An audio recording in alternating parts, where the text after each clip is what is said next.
जब इस तरीके की इंडिगो की रिक्वायरमेंट यहाँ पर हुई तो ब्रिटेन ने यहाँ पर ये सोचा कि हम क्या करते हैं कि इंडिया से जो है वो यहाँ पर इस बारे में जो है वो हेल्प मांगते हैं, है ना, कि हम लोग क्या करेंगे कि इंडिया से इस तरीके की चीज़ें जो हैं वो अगर करेंगे तो फिर प्रॉब्लम जो है वो यहाँ पर सॉल्व हो जाएगी।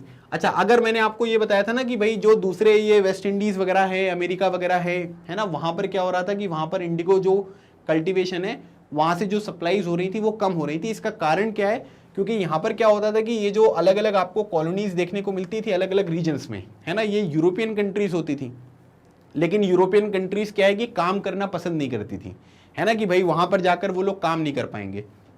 तो इसलिए वो लोग क्या करते थे कि अफ्रीका वगैरह से जो स्लेव्स वगैरह होते थे वो परचेज करते थे, उनको यहाँ पर लेकर आते थे। तो क्या हुआ था कि यहाँ पर जो सेंट डोमिनिक आपको देखने को मिलेगा, है ना, जो मैंने अभी आपको बताया था ना, जहाँ पर फ्रांस ने इंडिगो कल्टीवेशन स्टार्ट किया था, वहां पर क्या हुआ कि एक स्लेव रिवॉल्ट जो है वो 1791 में हो गया। क्यों हो गया? क्योंकि जबरदस्ती इनसे काम करवाया जाता था, इनकी कंडीशंस वगैरह जो है वो भी यहाँ पर अच्छी नहीं थी, और लोग यहाँ पर डिमांड कर रहे थे कि भाई इस तरीके की जो चीज़ें हैं, स्लेवरी वगैरह है, उसको यहाँ पर बंद करना है। और इसी वजह से अगर आप देखेंगे तो इन्होंने क्या कर दिया कि जो भी यहाँ पर पूरे खेत वगैरह थे उसमें सब में आग लगा दी, है ना, काम करना बंद कर दिया। तो इससे फ्रांस को जो है वो काफ़ी नुकसान हुआ। और फाइनली अगर आप देखेंगे 1792 में, 1791 में ये रिवॉल्ट हुआ था, 1792 में फ्रांस ने यहाँ पर क्या कर दिया था, स्लेवरी जो है यहाँ पर फ्रेंच कॉलोनीज है, जितनी भी फ्रेंच कॉलोनीज है, मतलब कि जहाँ पर भी आपको फ्रांस का रूल देखने को मिलेगा, उन्होंने क्या कर दिया कि जो स्लेवरी है ये पूरी तरीके से यहाँ पर एबॉलिश कर दी, खत्म कर दी।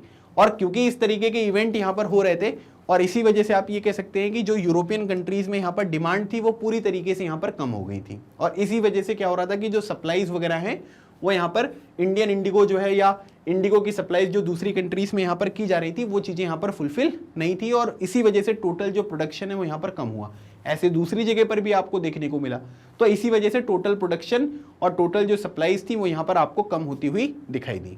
तो ब्रिटेन ने यहाँ पर क्या सोचा, ब्रिटेन ने ये सोचा कि भाई अब जो यहाँ पर ये इंडिगो की रिक्वायरमेंट है इसको हम कैसे फुलफिल कर सकते हैं, वो इंडिया की हेल्प से जो है वो यहाँ पर फुलफिल किया जा सकता है।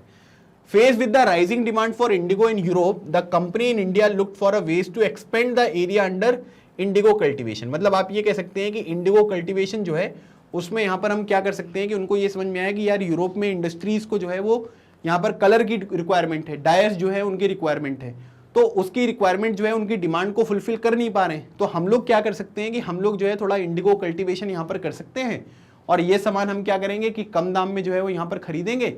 और वहां पर क्या हो रहा है कि डिमांड बहुत ज्यादा है, और डिमांड ज्यादा होगी तो हम क्या करेंगे कि इन इंडिगो को जो है वो ज्यादा दाम में बेचेंगे, है ना, ज्यादा दाम में बेचेंगे तो रिवेन्यू जो है वो हमको मिल जाएगा। कंपनी का तो यही बेसिक पर्पस था कि हमको ज्यादा से ज्यादा रिवेन्यू यहाँ पर मिले। From the last decades of the 18th century indigo cultivation in Bengal expanded rapidly and Bengal indigo came to dominate the world market. ठीक है, अब बंगाल में जो यहाँ पर क्या हुआ कि जो इंडिगो कल्टिवेशन था वो यहाँ पर एक्सपेंड होने लग गया, है ना। ब्रिटिशर्स का बेसिकली बंगाल के ऊपर कंट्रोल था, वहीं पर वो अलग अलग तरीके के सेटलमेंट जो है उसका एक्सपीरियंस भी यहाँ पर कर चुके थे, चीज़ों के ऊपर कंट्रोल भी बहुत अच्छा था। That is why they started, है ना, indigo cultivation at very large scale in Bengal only. और फिर धीरे धीरे क्या हुआ कि जब कल्टिवेशन यहाँ पर होने लग गया तब यहाँ पर आप ये कह सकते हैं कि दुनिया के मार्केट में, है ना, बंगाल का जो कल्टिवेशन था उसने यहाँ पर अपना वर्चस्व जो है वो यहाँ पर स्थापित कर लिया। मतलब आप ये कह सकते हैं कि बंगाल में जो टोटल चीज़ें थी वो यहाँ पर आपको एक्सपेंड होती हुई यहाँ पर दिखाई दी। मतलब कि जो इंटरनेशनल मार्केट था ना इंडिगो का, वहाँ पर बंगाल का इंपॉर्टेंस भी आपको बढ़ता हुआ दिखाई दिया। 1788 में अगर आप देखेंगे तो करीब आप ये कह सकते हैं कि only about 30% of the Indigo imported into Britain was from India. ठीक है, मतलब 1788 में ब्रिटेन में जितना भी इंडिगो यहाँ पर इंपोर्ट किया जाता था उसका 30% जो था वो कहाँ से था, वो इंडिया से था। ये हम कब की बात कर रहे हैं, 1788 की। लेकिन अगले कुछ सालों में अगर 1810 में अगर हम देखेंगे तब proportion had gone up to the 95%। मतलब कि 1810 तक अगर हम देखेंगे तो ब्रिटेन में जो टोटल यहाँ पर इंडिगो इंपोर्ट होता था उसमें से 95% जो शेयर है ना, वो कहाँ से था, वो इंडिया से आपको देखने को मिलेगा। तो ये पॉइंट आपको यहाँ पर समझना है कि 1788 में केवल 30% इंडिगो जो है वो भारत से ब्रिटेन में जाता था, लेकिन अगर आप 1810 में यहाँ पर देखेंगे तो यहाँ पर क्या है कि 95% जो टोटल यहाँ पर शेयर है ना, वो इंडिया से आपको जाता हुआ दिखाई दे रहा है। मतलब कि ब्रिटेन ने इंडिया का जो इंडिगो की डिमांड है उसको फुलफिल करने के लिए सही तरीके से यहाँ पर प्रयोग किया, है ना। ये पॉइंट आपको समझना है। As the indigo trade grew, commercial agents and official of the company began investing in the Indigo production. अब लोगों को क्या लगा कि यार इंडिगो की मतलब इतनी रिक्वायरमेंट है ना, और हमको यहाँ पर क्या है कि अलग अलग तरीके से इसका बेनिफिट यहाँ पर हो सकता है।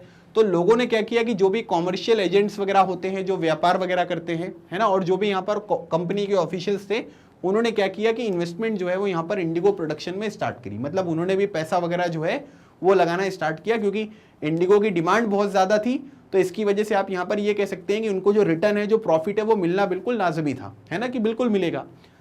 फिर समय के साथ साथ क्या हुआ कि बहुत सारे ऑफिशियल्स थे left their jobs to look after their indigo business. ठीक है, मतलब इतना ज़्यादा लोगों को यहाँ पर फायदा हुआ कि लोगों ने अपनी जॉब छोड़ दी और अपना इंडिगो का जो बिजनेस है उसको यहाँ पर ये देखने लग गए कि भाई नील की जो खेती है वो हम यहाँ पर अब उसको कंट्रोल करेंगे। Attracted by the prospect of high profit, numerous Scotsmen and Englishmen came to India and became planters। ठीक है, मतलब आप ये कह सकते हैं कि स्कॉट्समैन मतलब जो स्कॉटलैंड वगैरह वाले लोग हैं, जो ब्रिटिशर्स आपको देखने को मिलेंगे, तो वहां ब्रिटेन में रहकर भी लोगों को समझ में आया कि भारत में रहकर लोग खूब पैसे छाप रहे हैं, है ना, मतलब खूब पैसा कमा रहे हैं और खूब उनका बिजनेस यहाँ पर बढ़ रहा है। तो कई सारे स्कॉटमैन और जो इंग्लिशमैन थे वो इंडिया यहाँ पर आपको आते हुए दिखाई दिए और यहाँ पर क्या हो गए, प्लांटर बन गए। ठीक है, प्लांटर बन गए मतलब कि जो इंडिगो की खेती यहाँ पर होती थी, कल्टीवेशन थी, उसके तरीके का जो बिजनेस है वो उन्होंने यहाँ पर स्टार्ट कर दिया। Those who had no money to produce indigo could get loans from the company and the bank that were coming up at that time। ठीक है, तो आप ये कह सकते हैं कि जिनके पास पैसे वगैरह नहीं थे, ठीक है, मतलब इंडिगो को प्रोड्यूस करने के लिए, तो कंपनी क्या है कि उनको लोन वगैरह भी प्रोवाइड करने लग गई। और उस टाइम पीरियड पर जो बैंक्स वगैरह आपको देखने को मिले, है ना, वो लोग भी लोन प्रोवाइड करने लग गए, क्योंकि सबको पता था कि इंडिगो की जो रिक्वायरमेंट है वो कम नहीं होने वाली है ना। और उस टाइम पीरियड पर इंडिगो जो है वो यूरोपियन की सबसे मेन डिमांड्स में से एक यहाँ पर था। तो लोग लोन प्रोवाइड करने लग गए ताकि लोग यहाँ पर क्या है कि इंडिगो को बड़े स्केल पर जो है वो यहाँ पर प्रोड्यूस करने लग गए।